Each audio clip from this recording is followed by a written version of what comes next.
that time of the year, huh? Boy. It's just gonna be this tonight. Had a little bit line situation. Also, Janessa, thank you for the follow and the sub. Appreciate it.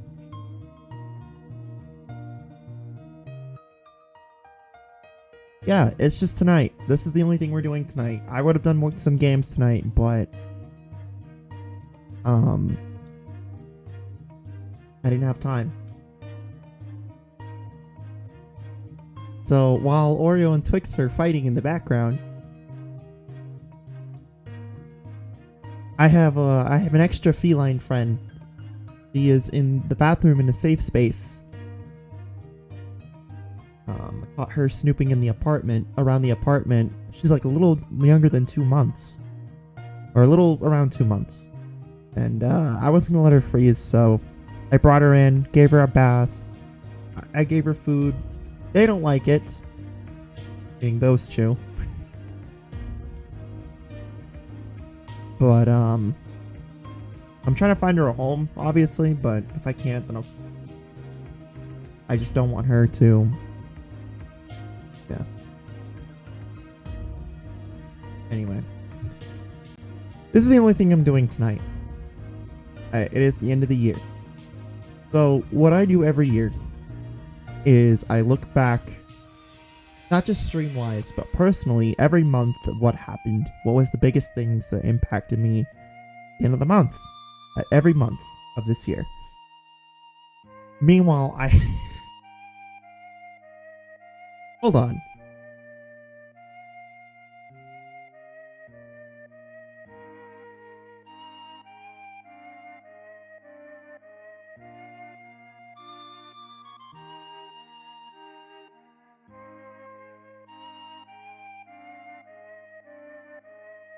I'm back. Sorry about that. What I'm gonna do is I'm gonna say every month, I'm gonna explain what the biggest impacts of those months were and what were the most consequential. Both stream-wise, channel-wise, community-wise, art-wise, and my personal life. I feel like this is a crucial thing for me to do. The reason why is because it helps not only myself look back at the year and see how much progress and how many steps back I took, but I also implore and encourage people to do the same thing.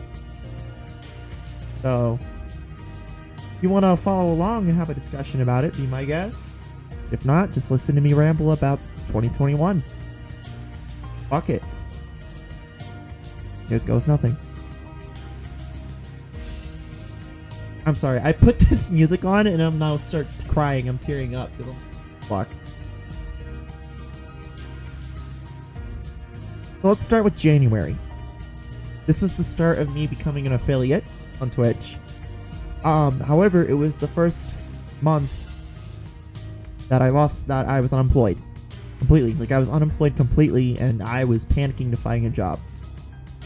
It literally took me less than 4 or 5 days around the first month, 1st of January, to find a job.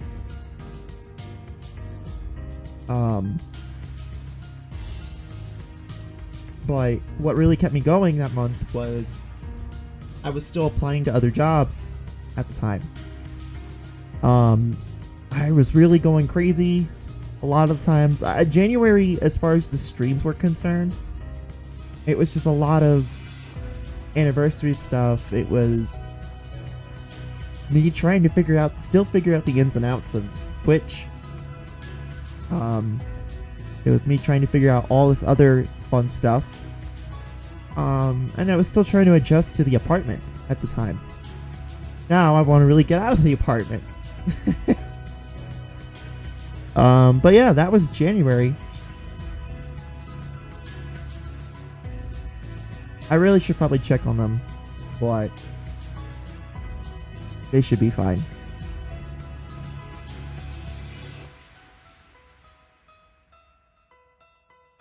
Yeah, they're fine. Hoping they're fine. Yeah, they're fine. I'm anyway. February. Um, February. February was like a doozy for me, right? I can't really remember what happened in February. I was working a lot. February, like I was still working at Wendy's. After January, and I was still applying to other jobs. I think what happened in February was around towards the end of February, I decided to throw an application into my current job. Was not expecting to get it. Around this time, I was struggling to pay bills. It was a really low point. I had no friends. No, around that time when I were at odds still. And I was just broken down.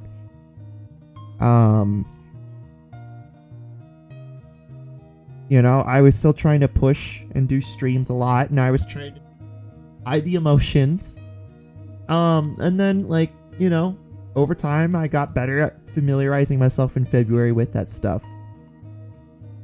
March was when things really started popping off, I think. I had quit Wendy's for my current job. Matter of fact, I remember this too. I had left a 2-week notice without letting anyone know, and I didn't show up for 2 weeks. And I just went to this new job. And I think what really fucking hit me home with this new job, being, you know, when I was a correctional officer, was they had me to do but one thing to keep the job, which was I needed to get my driver's license. So throughout the entire, and it was like 2 months, I had to get my license. Otherwise, I was out of the job.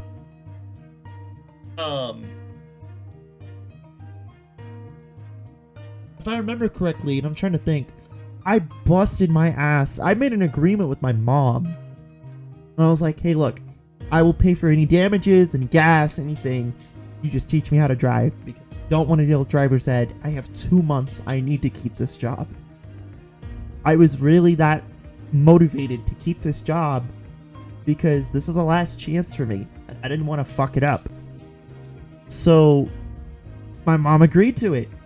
And for the entirety of March and April, it was just nonstop. Me going out and driving, me being trained as a shadow at this job at the jail. Me constantly streaming. I think this was around the time where we started doing Cesspool as well. Which ended up being one of my favorite fucking segments. And I think this was around the same time where we were just about finished with Blue Chapter. Or we were still in Blue Chapter. It was either we're still in Blue Chapter or we were in Green. One of those two. But funny enough, I mean, hey, yeah, March I was just constantly on a grind to keep this job. And then funny enough, in April, mid-April, I got my driver's license. I not only had my driver's license, but I had my first car. It was that Nissan Sentra. And I was so fucking stoked. It was probably the most excited I got. Outside of just being an affiliate on Twitch. It was one of the happiest moments of my life. I finally had something that I controlled. You know? Like, I had it. I had my car. I could do more things than I ever thought I originally could. And that was like, for me, it was like the most exhilarating feeling ever. It was like, I busted my ass for 2 months doing this, and I got it. And it made me feel very, I don't want to say this word in a negative connotation, but it made me feel very empowered. I feel like I had things under control. As far as my job, I was still being fucked around with the OT and stuff, and as far as streams are concerned, if I remember, there really wasn't a lot going on. Maybe I'm wrong, maybe this is still around the same time where I still had the old laptop set up. in April. This is around I had the laptop set up, and I was trying to like focus on building a new PC. And yeah, it was good. June. Oh no, I'm sorry, May. I'm skipping a whole month. Jesus Christ. May was an interesting month as well. I was still working a lot. I was still doing a lot of OT, but I was finally done being a shadow. I was on C shift, which was at the time the 8 to 4 to I think it was 4 to midnight shift. So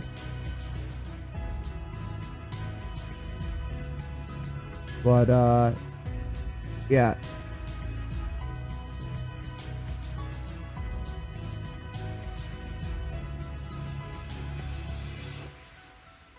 Was a good time.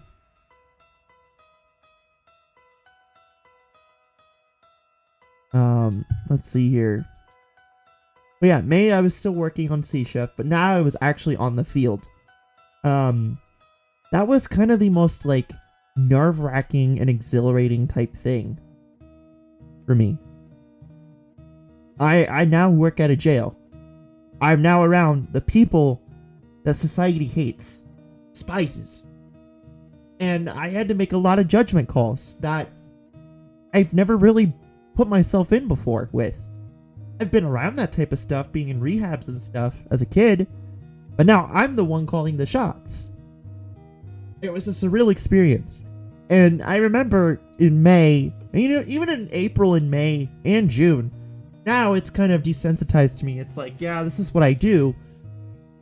But every day I was in there, I was on post, and I had like that self-reflective moment of like, that could have been me on the other side of that window. And what was the most surreal thing about it all was, at the end of the day, the end of my shift, I take off my uniform, put on my stuff, and the best part was I could walk out. It was probably the most surreal experience, and I got to go home. And every time I did it, it was just like, wow, how fucking lucky and fortunate, and just extremely fucking lucky that I've dodged something like being in a jail rather than working at it. Who fucking knew? The streams, at this time, I was actually beginning some of the designs for Wave 2. Like, I know I had the folder open for Wave 2 around December, like around this time.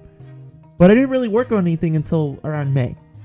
So a lot of these designs you see on Shwoomy, they were because of Wave.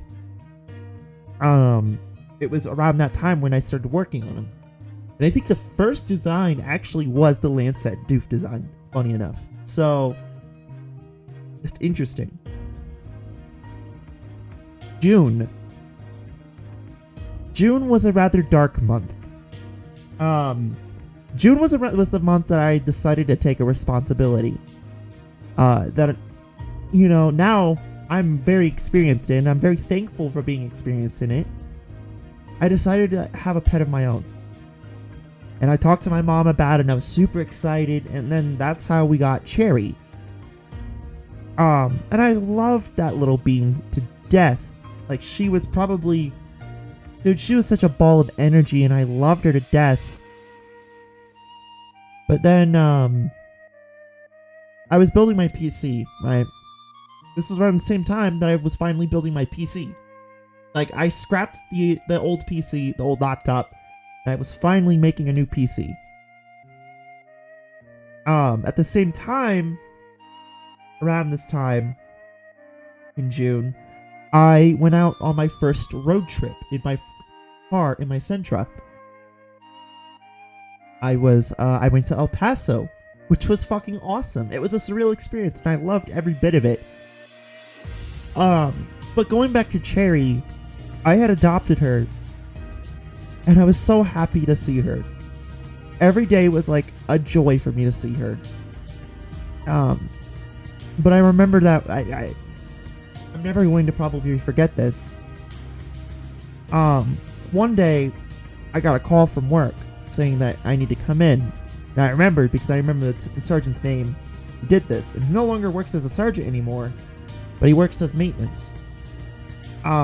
Which is ironic. And I could never look at him the same way, with the same amount of respect. And he knows that, because he costed me Cherry. One day I got a call in from work. Right? Cherry was completely fine. And so I worked my 12-hour shift. And then I came back home. And I was wondering where Cherry was because she didn't come to me. Cherry was on my bed. She was suffering from a spinal disease, which at the time I didn't know. It was eating the inside of her spine, inside out.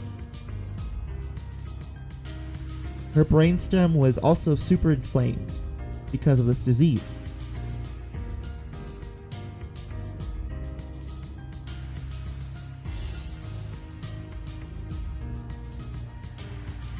I will never forget that day. Much like how I will never forget Kylie, my little sister who committed suicide.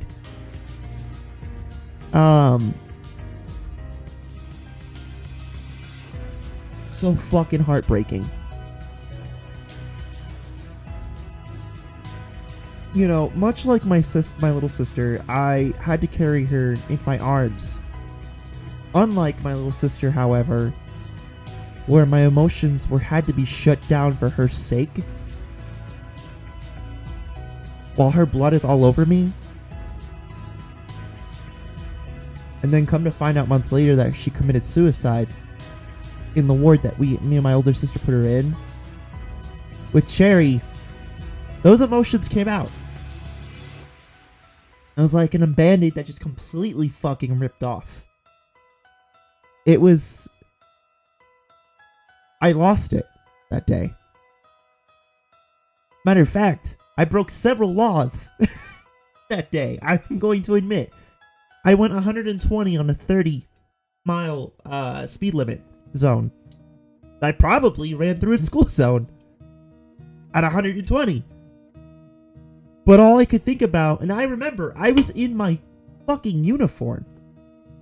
I was covered in Cherry's blood on my uniform for work. And I rushed to the vet, only to be told that there was no way to save her.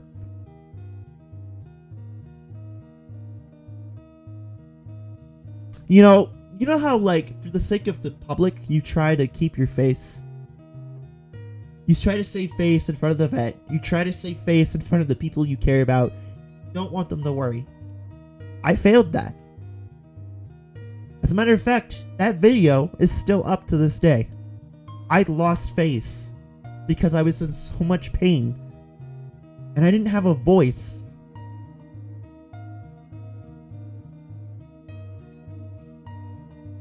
I think it was the first time I've ever saw my mom actually notice how much I was in pain. You know, when it came to my sister about two years ago, there was no way for her to see that pain. She could hear it. She could hear my anger, hear my pain, my hatred. But this was the first time she actually visualized it. And this is probably why I love my mom so much, right? I remember that day, and she came over, and she brought one of her dogs over. She came to my apartment, and she handed me the puppy. Because she knew that this particular puppy was my favorite. She went and made some coffee, and she spiked it with some fucking Woodford Reserve. Just whiskey, by the way. Just a little bit. And she handed it to me. And she hugged me. And she told me it's gonna be okay.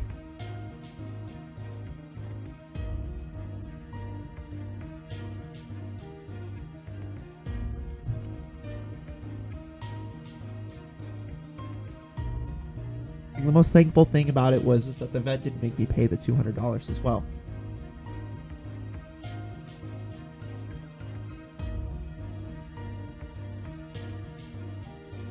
I'm crying because of the music and because I'm reliving bad memories. I'm not crying, you are. Motherfucker. I'm crying. I'm not crying, you are. You know, at that moment, I think my mom and myself realized that me having a pet was probably a very beneficial thing. And she kind of pressed me to adopt another cat. And I just wouldn't do it. And it was around the same time in June where... Oh fuck, I couldn't... It's rough. It was fucking rough, not only just with Harry, but with my little sister 2 years ago. But like I said, unlike my Harry, with my little sister, I had to be deaf. Emotionally deaf. And it took me years to recover from that. And then with Cherry, that band-aid got scrapped off. It was done. But my mom tried to get me to adopt another cat for a month. And I wouldn't do it. She had to force my hand. She forced my hand. It was around this same time too, where all my motivation and my compassion for my job snapped. Completely gone. It made me realize the darker aspect of what I was doing with my life. And it made me feel very jaded about my job. Granted, I was still there, busting my ass at it. I was still there, proving fuckers wrong. Doing my job, doing my shift, taking grips and control of things. But I was very jaded. And a lot of my officers, who naturally, I actually unironically come to call my family, because they are kind of like my family now. They noticed that I changed drastically. It was like an overnight thing to them.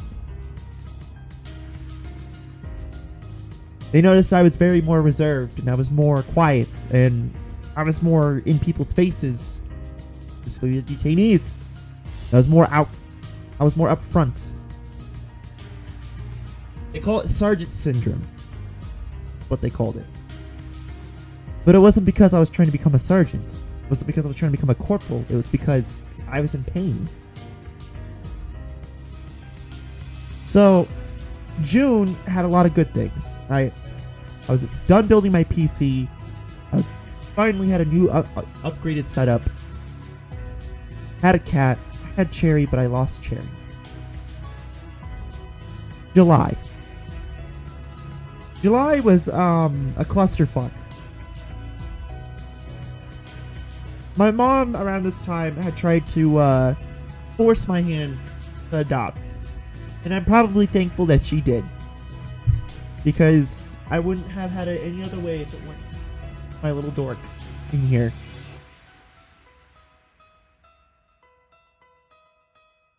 In July, I was driving to El Paso. I was trying to escape Roswell just for a little bit. I was trying to take a vacation.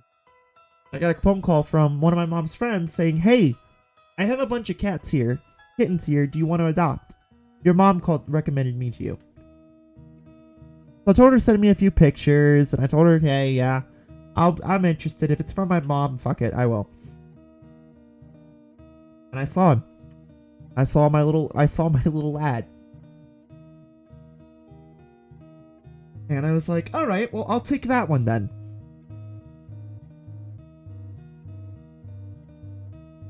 Little did I know that little black and white cat was my stability. Was what kept me grounded. And understanding that things are going to be okay.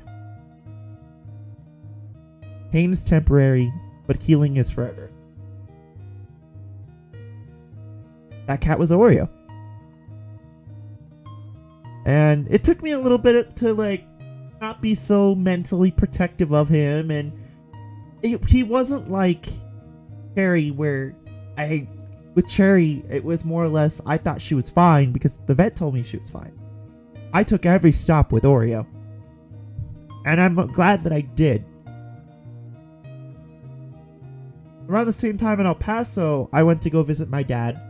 He was working at he was working at Fort Bliss to help with the border operations, and he met the vice president to say he didn't have the nicest opinion about her. Don't blame him. From what I've been hearing, she's a fucking train wreck.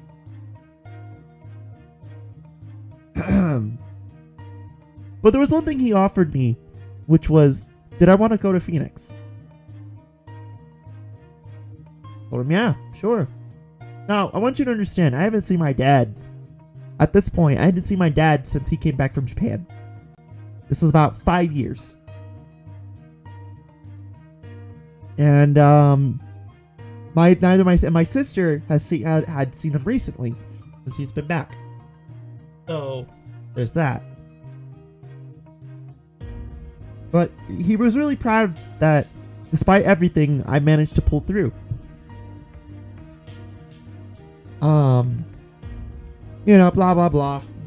Came back from El Paso, did my work, and then Oreo came into my life, and it was a doozy.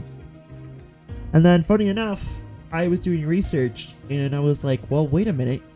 I can't have Oreo acting up like this. He's gonna have single cat.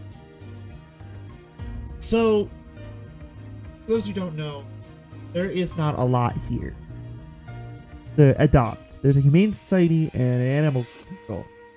Harry, I adopted the animal control. Hey, Oreo. Are you done being...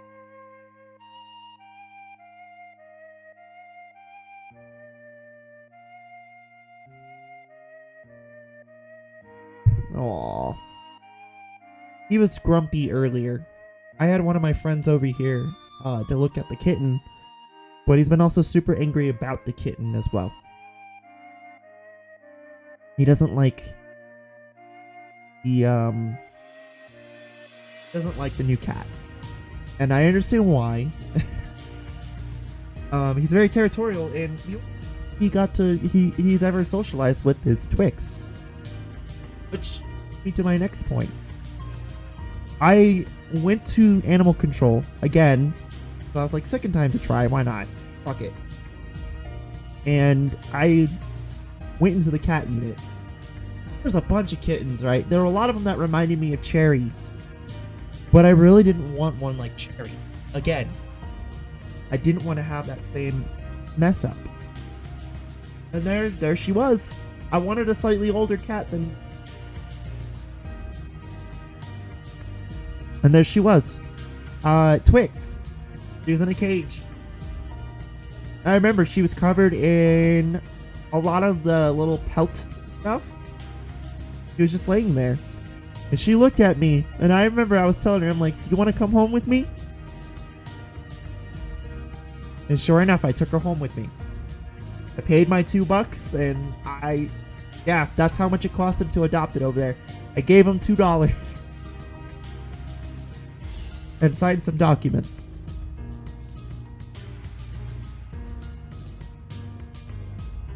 And Twix was a nightmare. Holy crap. You know, for months I was trying to break her from being a feral into a domestic. And it got to the point where I was losing hope. Every day I was coming into work.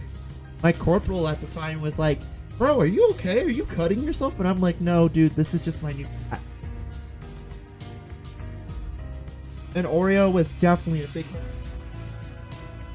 help. He obviously was a big help with her. And I really am thankful.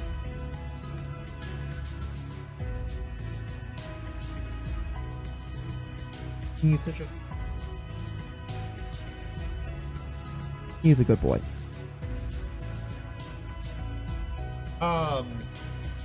Yeah, no. Yeah, I remember there were days where she just wouldn't stop hissing. She'd claw, she'd bite, she'd hiss. And what was interesting is that every day it was a fight with her. Until one day, in August, as far as July streams were concerned, it really was just the usual bullshit. August, we get into the really nitty gritty shit, right?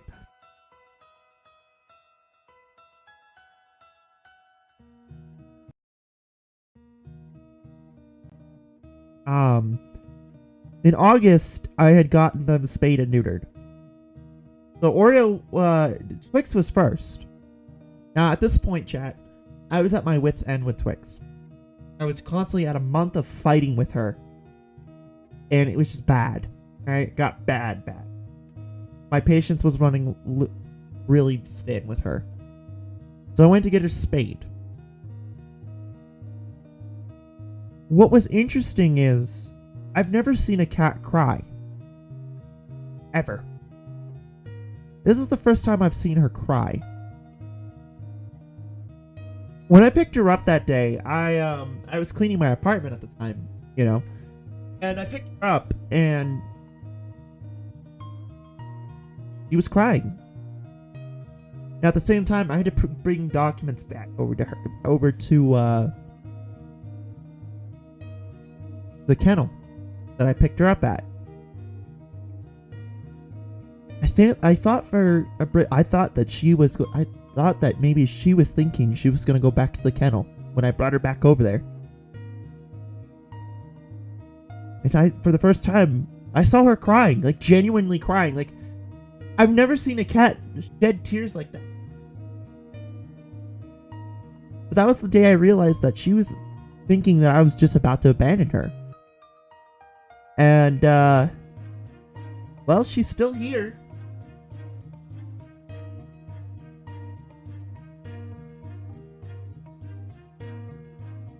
And then after that point, it was when she came back home and I put her underneath the bed in her safe spot. And I gave her food and I gave her water and I gave her loves. It was like, I don't know what happened, chat. It was like a flip of the switch with her. And it was like, wow, you really are a good girl. And to this point, she's just a completely different cat. I don't like picking favorites, but if I had to say there was a favorite between the two, Twix would be favorite because she's just a ball of love and fluff, and I genuinely appreciate the work I put into her. A good girl. Yes. Yeah.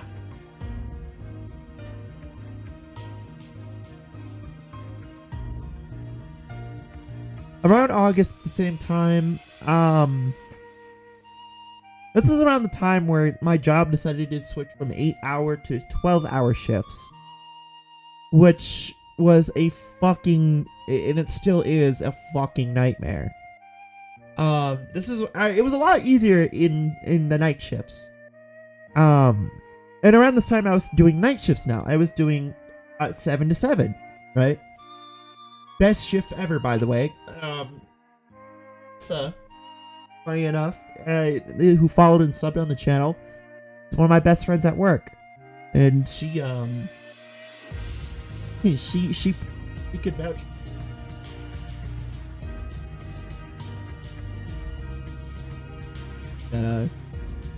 Those night shifts are awesome.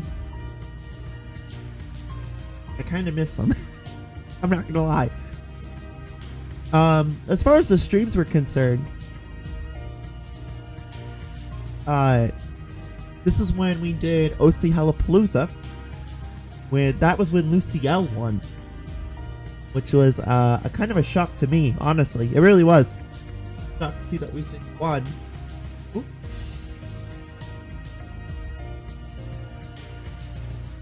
Also in August, this was the initial start of my perpetual several month grind of wrapping up the year. I gotta say, I'm impressed with.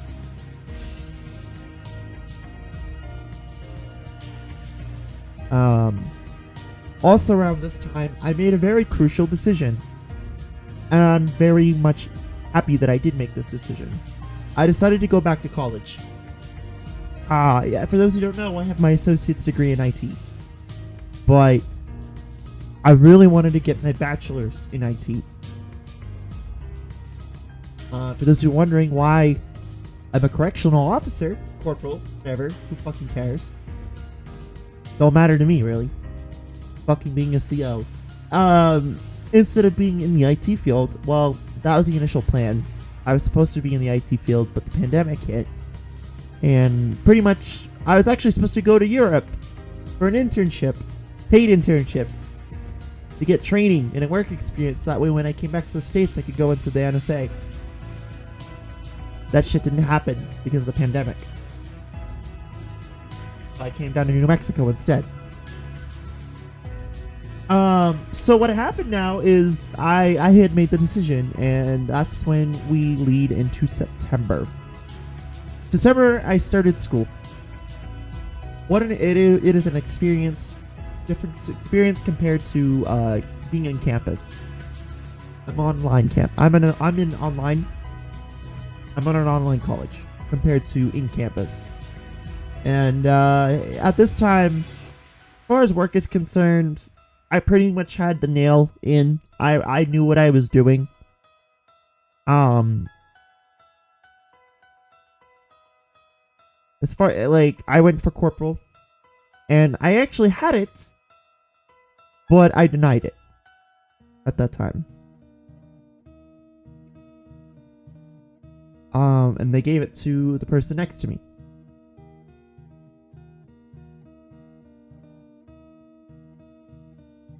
Around this time as well, this was when I actually had my vacation time, where I had access to it. As far as the streams are concerned, this is when I had found out that the Chub Chub Chill video VODs were actually doing fucking amazing. This is when apparently they were doing so well that they have yet to leave the top 10. Matter of fact, when we get towards the end of the year, month stuff, explain to you what those will be. The top 10, or the number 1 VOD of 2021, and also the number 1 highlight of 2021.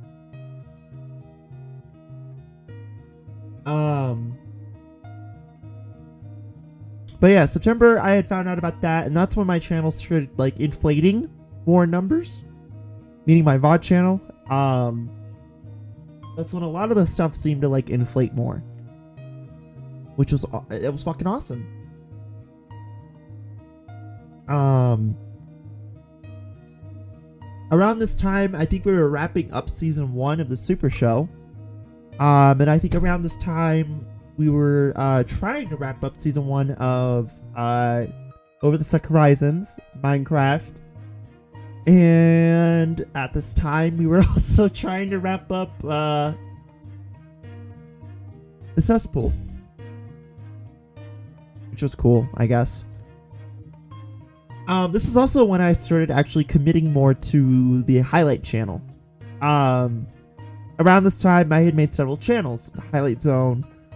Well, not really around this time, but it was around this year that I made the Highlight channel, the podcast, Let's Just Get This Over With podcast channel, the Yuka Incorporated, which is whatever the fuck I feel like goes on there. It was also around the time where I decided to make the TikTok for the shorts. Yeah, this is just, it was a busy month, September. October, not really much happened in October, I don't think. I was just really preparing for my vacation to Phoenix. That was it. I was really just preparing for that. There really wasn't much going on. It was the same bullshit. Or, you know what? No, actually in October, I was really serious into looking into getting a new car. I was nearing that point where I could trade it in and not have to be consequenced for it. For those who don't know, look up negative equity.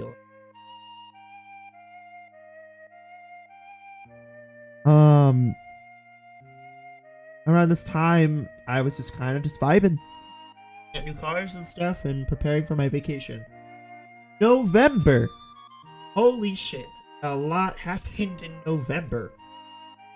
And as far as the streams were concerned, we had Meme Massacre set up, but it got canceled for December. I went to Phoenix for a week. that was probably the most fun drive I've ever had.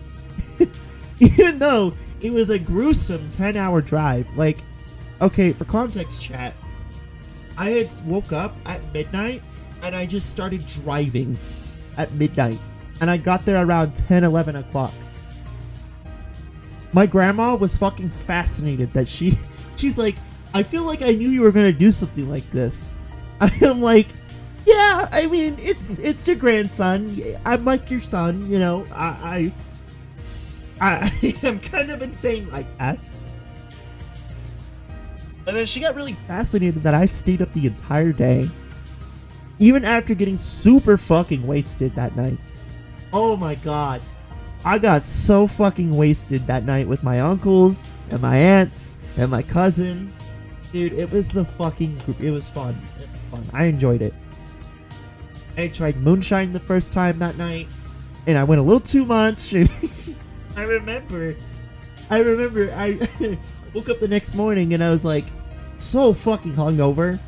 I walked to my grandma's coffee pot, clicked the coffee pot maker, and I fucking came back and I just started drinking coffee with Gatorade. My grandma kissed me some Tylenol. That was great. Around the same time the vacation, I went to Arizona for Phoenix for my grandpa. For those who don't know, my grandpa has stage 3 Alzheimer's. He is nearing that point where he could potentially die at any given moment. I went to go see him after this has been the first time in over 2 years that I actually had to get to see him. I saw him before the pandemic, and then I got to see him recently. It was heartbreaking. The first visit was super heartbreaking. I had watched someone that I respect, that I looked up to, that, you know, yeah, and I knew deep down I was my grandpa's favorite. I was a fighter. I kept fighting for what I wanted in life.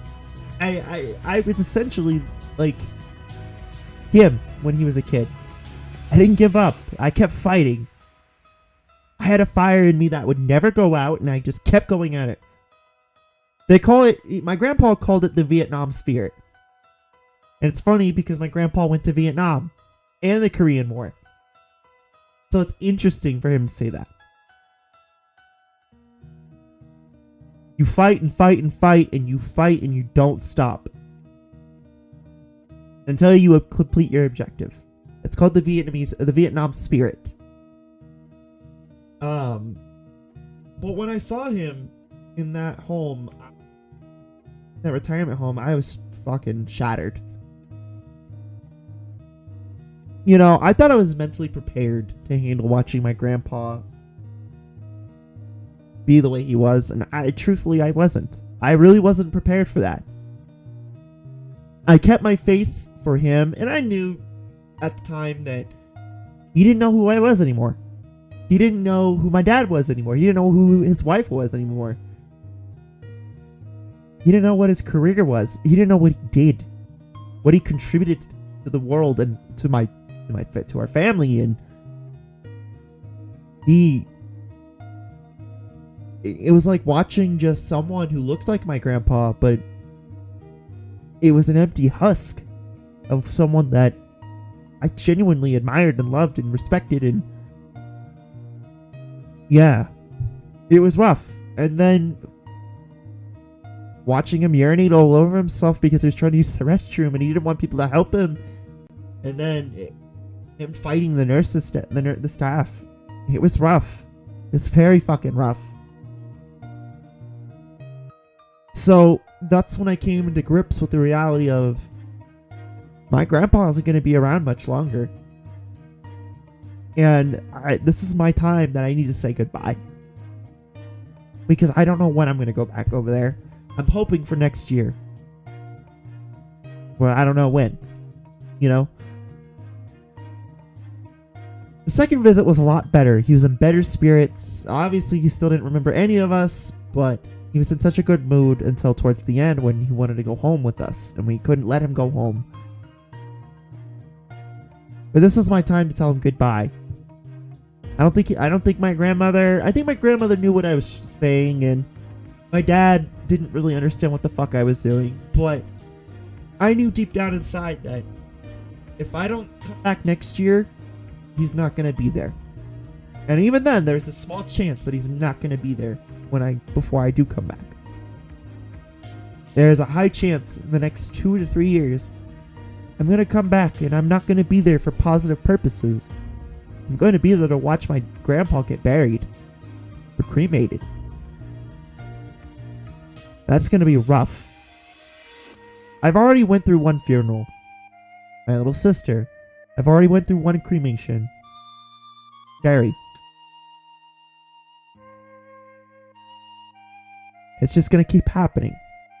And it's why I'm on the belief about suicide and how neutral I am with it. And it's why I'm very accepting of death rather than afraid of it.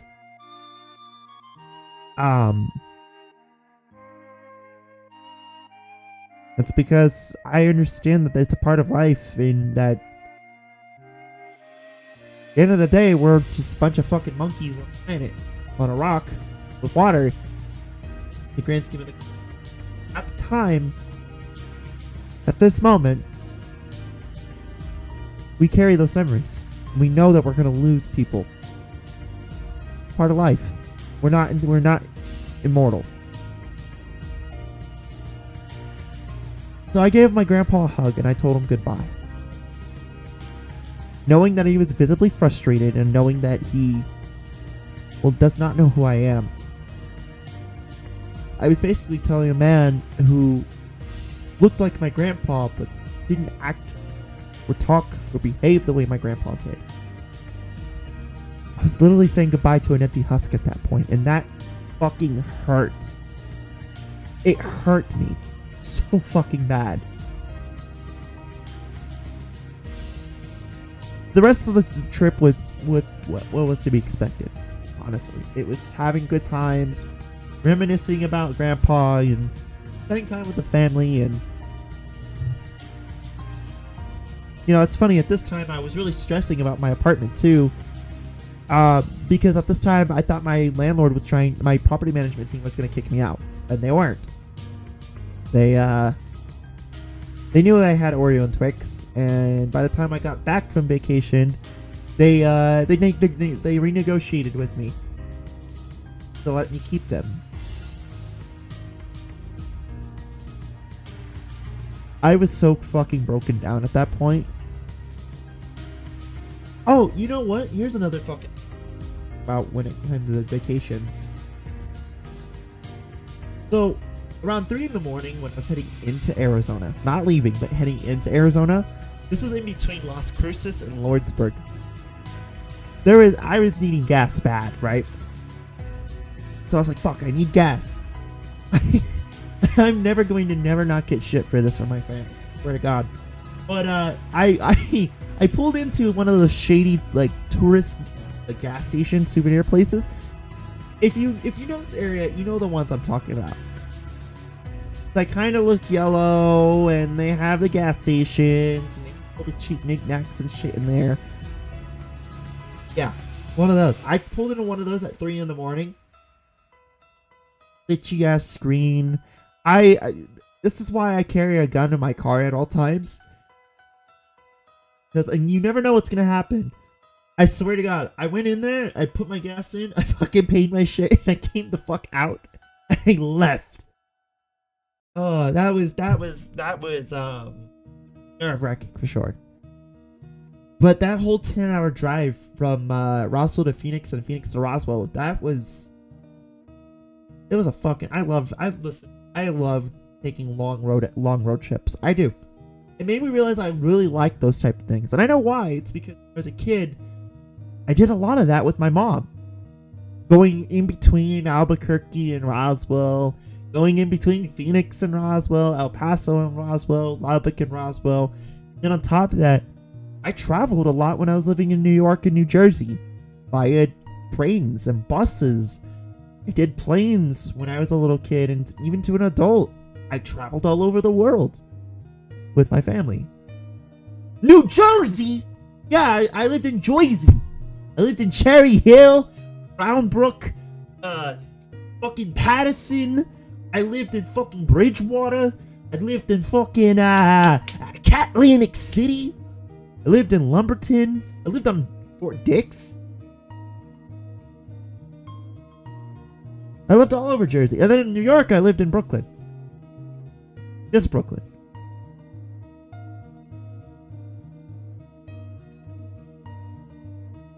Cherry Hill, that's 40 minutes away. No shit. Small world. Yeah, I used to live in Cherry Hill. I really used to.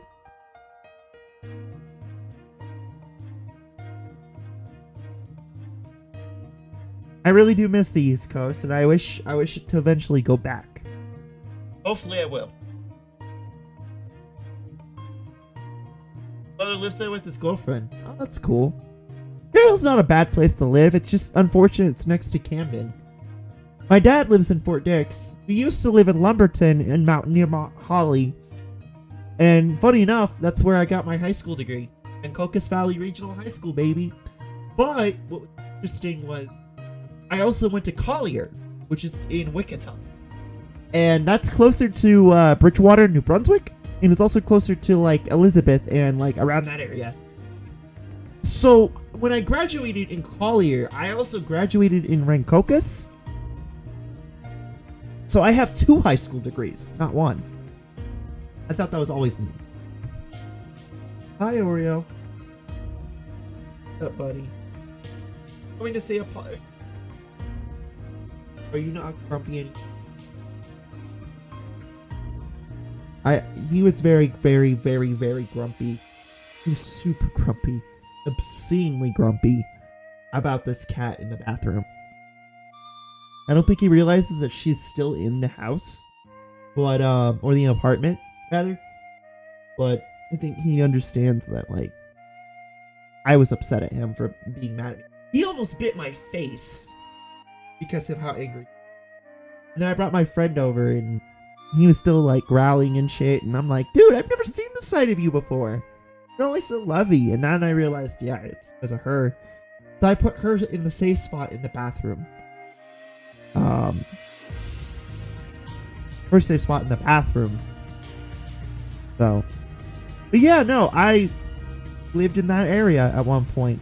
Fun fact, by the way, Dash, your brother and your girlfriend and his girlfriend lived closer to Austin John and Vinny Vinesauce, believe it or not, and Jabroni Mike.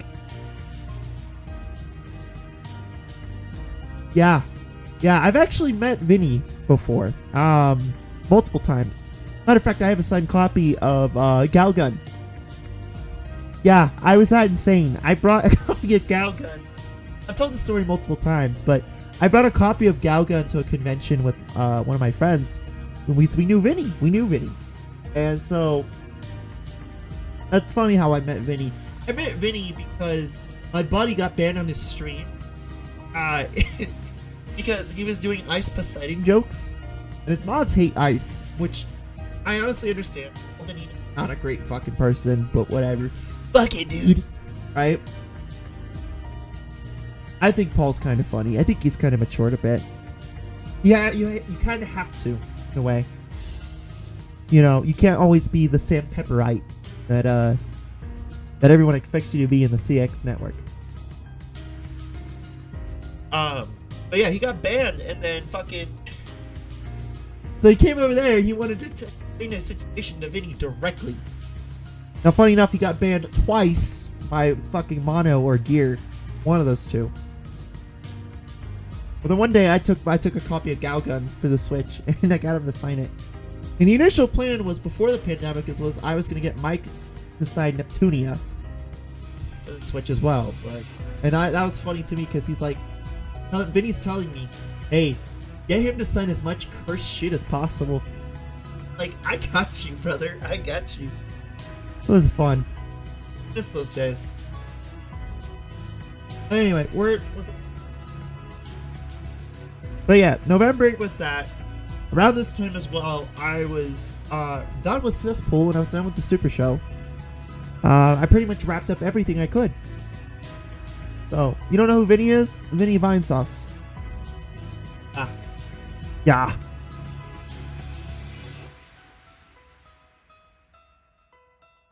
But other than that, though, so that was that. December, this month.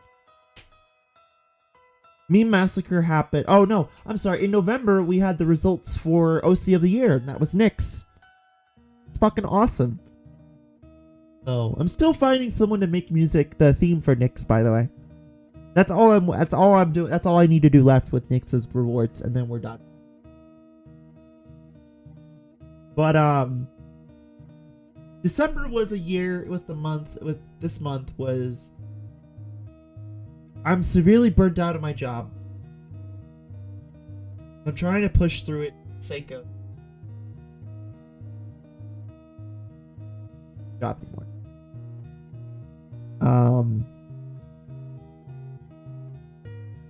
I bought my car. I got a new car. That was that. There was that.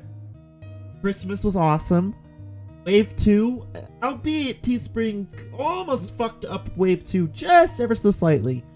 Their automated copyright system. But I thank God I figured out how to like work around that. Also taking down my shit. Good job. Good system.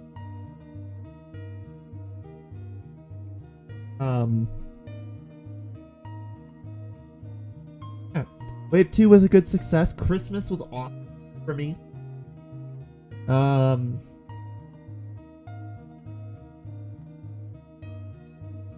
And I guess that third kitten that's in the map is here. I don't know how long she's going to be staying, chat. I know a lot of people in chat in the Discord server were like, keep her. But I don't know. I really don't know. I'm going to try and see if I can get her a home first. Genuinely, I'm trying to see if I can find her at home first. For those who don't know what I'm talking about, earlier today I had found a cat, a little kitten, 2-month-old kitten, who was roaming around my apartment, and I brought her in. I gave her a nice bath, and I made her a safe space because Oreo and Twix were like harassing her a little bit. But here she is. She's like 2 months old. She's like 2 months old. And I'm trying to find her. I'm trying to see if I can find her a home first before I take her in. She's super attached to me. It's only been like less than 24 hours and she's already super attached to me. But I'm trying to find her a good home before I take her in. If I do take her in, her name's probably going to be Luna. I know, generic black cat name. That or Salem.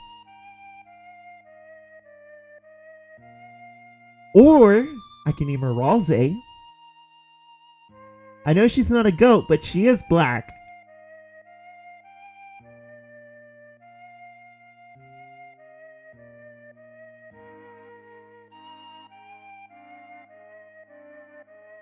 But yeah. 2021. That was my 2021. I know I'm probably forgetting bits and pieces here and there, and that's okay.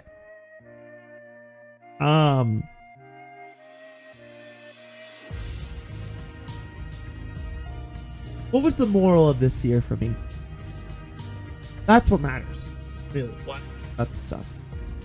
I think the moral of this year for me was it was a lot of fucking new experiences going uphill and downhill and uphill and downhill. But it was more unlike last year or the year before that. And instead of it being like, oh, I'm hoping for it to get better, and it goes up and then it just plummets to the ground. This was a consistent going upward. So it's why I'm super hopeful about moving forward. Especially with the streams. You guys are like, I said this yesterday, but you guys are really what matters when it comes to these streams. If it weren't for you guys, you know, occasionally popping in and getting new people to come, contributing and engaging, I probably would have quit. So I do want to say thank you to you. Yes, you watching the screen with the blank fucking screen with the 2021 on it. Thank you. You're the reason why I keep doing this. It's cheesy. It's corny. Fucking no. Me? Yes, you. Thank you.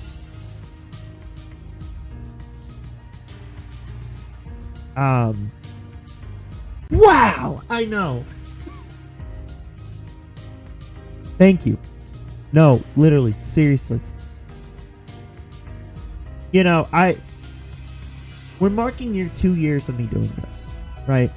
And I'm just seeing up, you know, I'm seeing it grow more and more and more. And I put a lot of effort, a lot of passion, a lot of love into the streams. A lot of you guys do the same, and it makes me happy that you compare to that. You know, years ago, if I told myself, hey, Etika would pass away and you're going to take to heart what he says and you're going to start streaming.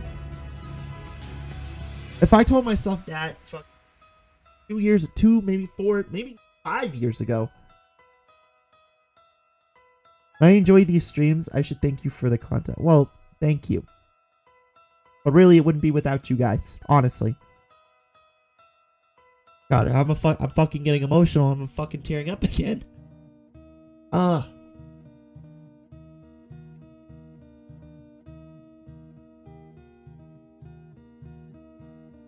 I told myself that Etika would have passed away, would have visited his memorial, really would have taken what he said to heart, and you literally went for it. You finally took the nail and you fucking went for it. And it changed your life for the better. I would have told myself I'm fucking mad. I'm insane. I would never do something stupid like this. But yeah, here I am. And yeah, I'm still pretty small. But I just see it going up. Life for me is going up. Yeah, there's going to be little bumps. But I have more knowledge now than I did 5 years ago. I know what to do, what to avoid.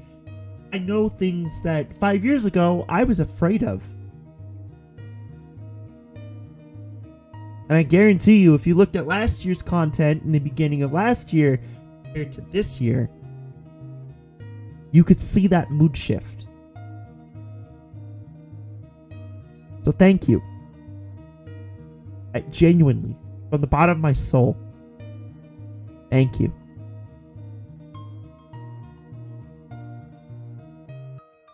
So, looking onward, we got a lot going on. The start of next year is just going to be fucking boom, boom, boom, boom, boom. We got 5 new fucking games, maybe 5 or 6 new games coming to the stream. 1 returning, obviously.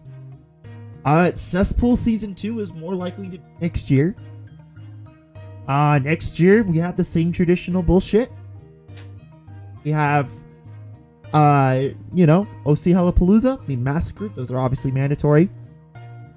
Daily Dead Cells, more likely to come back next year. Start of next year. I stopped it because it got really stale. And I felt like it was taking up more and more time. But I'm going to bring it back because there's a new update coming out for DLC. And I'm like super interested in it. So, yeah, we might bring it back. Definitely. I'm super excited for it.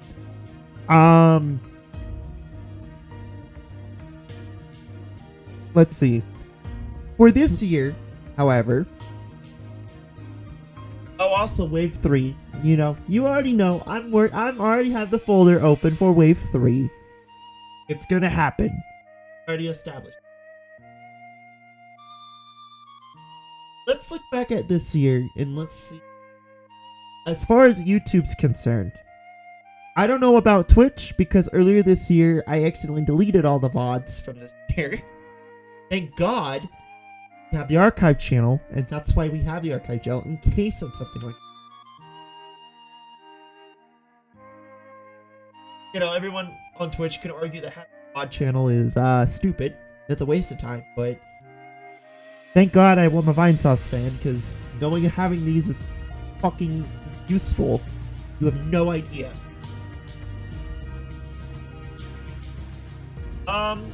So for 21, the top VOD for 2021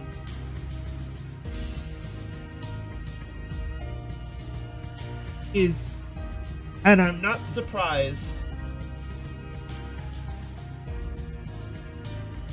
I'm actually kind of impressed because it is in correlation to ABDL related fat content. Is, you know, everyone, I think everyone on the VOD channel and even over here understand that, like, yeah, I'm a fucking degen, whatever, I don't care.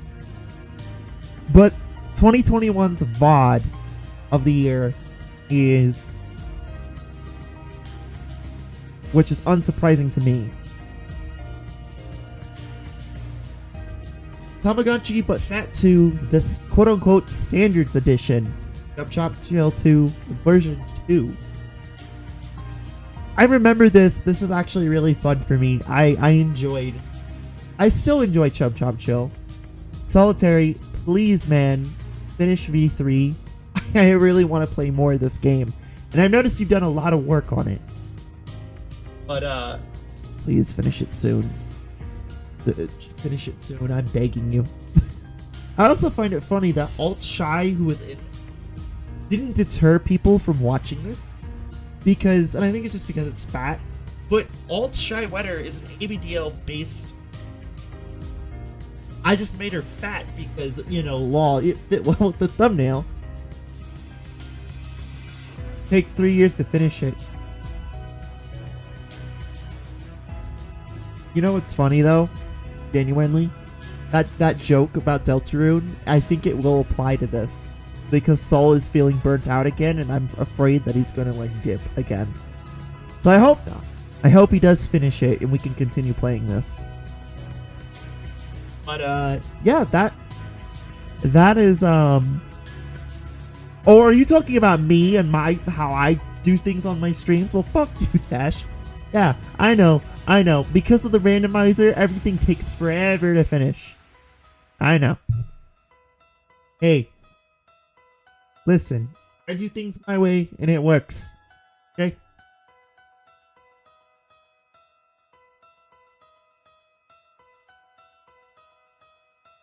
For the highlight channel,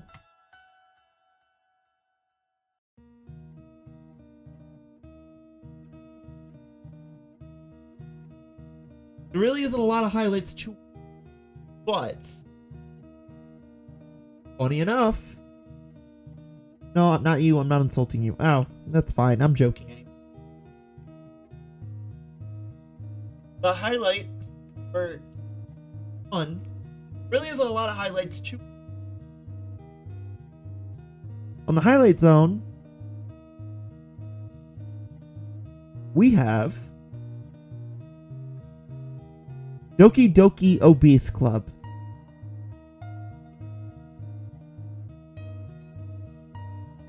Funny enough,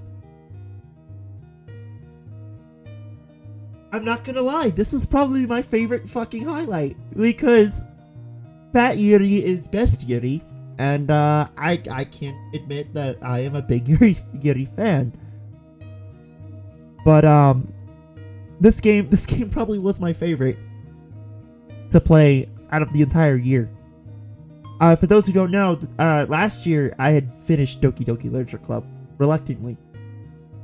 And then I said, hey, well, during Thanksgiving, I'll do the first part of Doki Doki Literature Club plot, or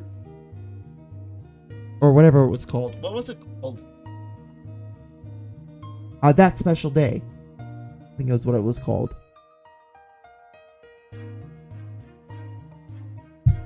And then I was like, all right, well, next year I'll finish the rest of it. And I did.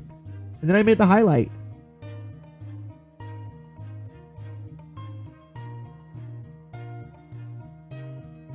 So, yeah, and this kind of cemented the fact that, like, Yuri is kind of like a cement thing. A fat Yuri is now a cemented thing in the streams, especially in the cesspool. Yeah, she's in the cesspool. She's in the Minecraft. She was in season 1 of the Minecraft series too. As a goddess.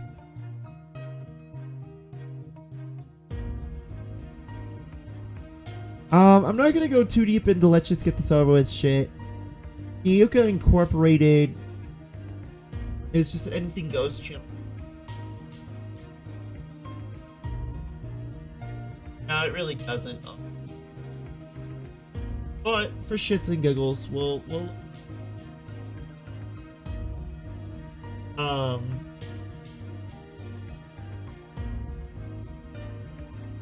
it was Motivania. Basically, yeah.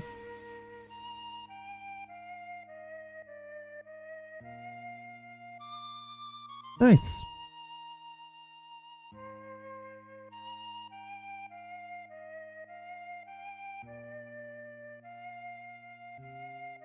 Right.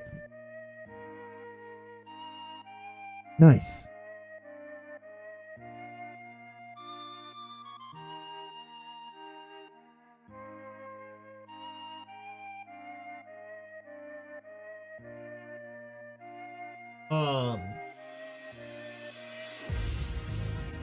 Pretty much I think that's it. Right? Yeah. I know it really isn't much of a content thing. It is really just a look back. But I think that's really what just at the end of the day what we need. I started my channel in the start of the pandemic, and my channel's still going even during the pandemic. And I really think that genuinely every year, this is kind of just what we need. Looking back and reflecting. Unloading emotions of the past and learning from them. Not repeating them, learning. Understanding them.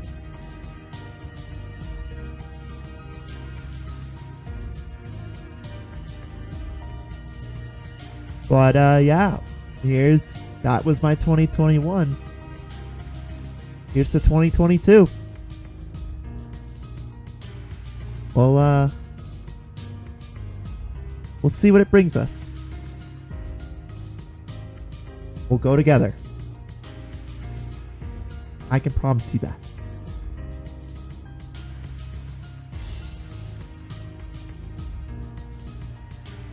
Anyway. Unfortunately, that's all the time I have. Like I said, I was late because of a friend.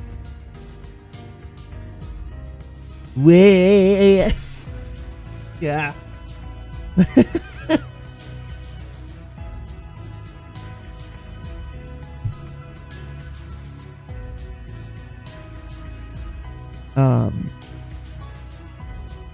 Fortunately, that's all. Like I said, that's all the time I have. I was with a friend earlier tonight, and then this kitten situation happened as well. So, yeah, that's kind of what happened. So now I have to deal with that. But I do want to say thank you to everyone who came over tonight. I know it's not games. I'm sorry, but can you blame me? I'm busy.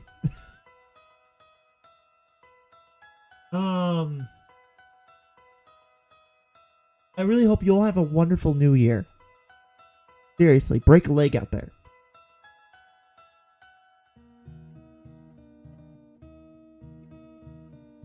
For the schedule, starting the new year, on the 3rd of January, we have more Minecraft. We have Garden Story, we have Over the Set Horizons, and more Gold Chapter. On the 4th, we have Mystery Dungo, Rescue Team DX. We have Gold Chapter. We have more Genocide Route. And depending on whether or not Joel gets me that code for Halo Infinite, because I did win it. Wondering if I'm actually going to get it here. Depends. I'll have to whisper him later.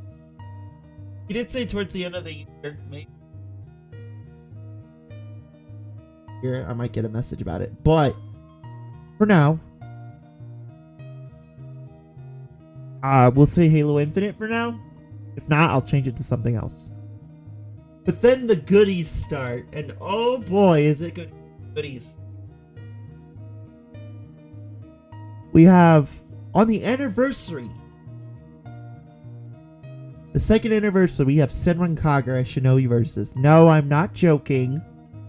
I'm dead ass serious. I'm going to play it. This is not a joke. This is for real. This is not a drill. Dead ass serious. I've been joking about this for 2 fucking years. We're gonna play it. I love listen, Senran is probably one of my favorite fucking anime games, period. It doesn't take itself too seriously. It knows what it is. It's titty game. I like that. Pokemon Uranium, again, not a drill. I am playing Pokemon Uranium on stream. I have been told to play it for 2 fucking years now. I am now finally going to play it. Yes. This is not a drill. I'm dead ass. I'm also going to return to Arise, and we're going to Death Road to Canada. I will continue. I won't go into further more of the schedule. Just know that first week is what's there. The 6th I work, and then on the 7th, 8th, and 9th, we'll go from there. You know what those are. If you are curious, go on the Discord server and look at the schedule board. Not, just go straight to the Twitter, dig it, you'll figure it out. Or you can just wait till the next time I stream, and I'll tell you what it will be. Have a wonderful new year, Flamie. I'm off to burn down the orphanage and drop watermelons off the skyscrapers into a crowded street. Oh, fuck yeah! Two-tail. Two-tail. Don't forget to drop some two-tails.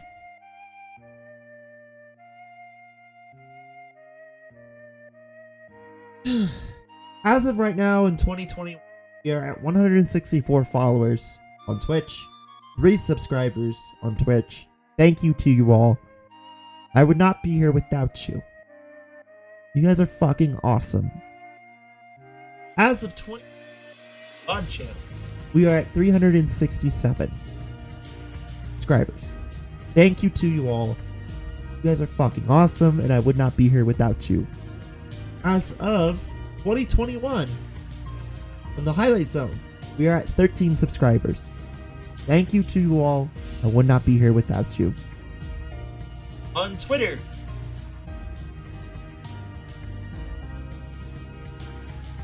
regular as of 20, we're at 63 followers. Thank you. I would not be here without you. On the art Twitter, as of 2021, we're at 271 followers. Thank you. I would not be here without you. But in general, thank you. Seriously, I can't stress it enough. Thank you for being here. In any of those things, it's being supportive. You're helping me prove that there is some good in me, but there's also a will to fight for.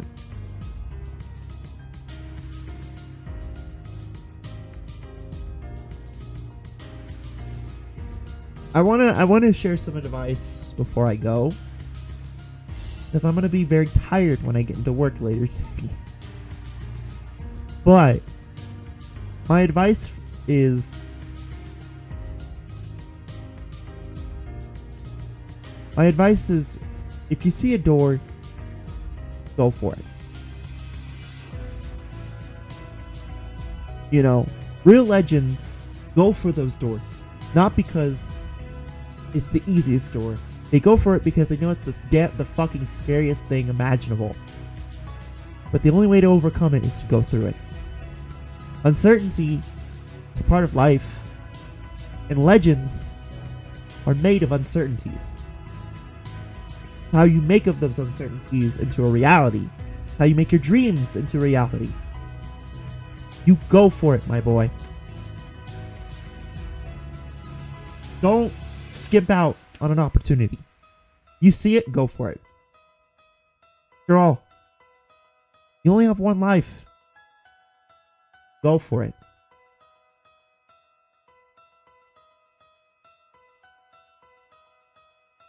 That's what one guy told me. Anyway.